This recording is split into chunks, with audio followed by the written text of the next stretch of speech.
चलो ना आज चलते हैं, चलो ना आज चलते हैं कहीं भी दूर गाँव में, कहीं तारों की छाँव में, जहाँ नदिया का पानी हो, जहाँ पेड़ों की छाया हो।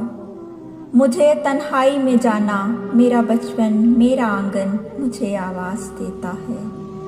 तुम्हें भी क्या सताता है? मुझे तितली पकड़नी है, मुझे जुगनू को अपनी मुट्ठियों में कैद करना है।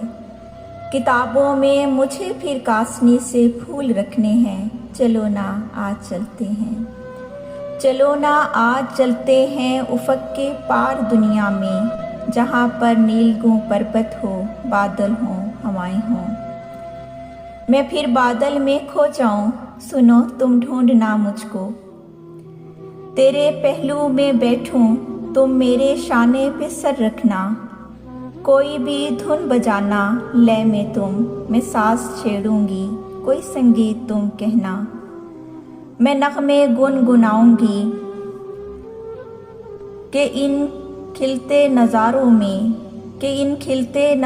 में, मोहब्बत के इशारों पे सुनो हम झूम जाएंगे, सुनो हम भूल जाएंगे।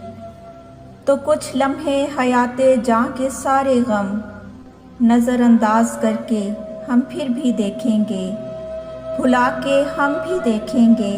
चलो ना आज चलते हैं कि इस दश्ते मुशक्क़त में, कि इस कारे रियासत में मैं बहुत ही थक गई हूँ, कि मैं बहुत ही थक गई हूँ।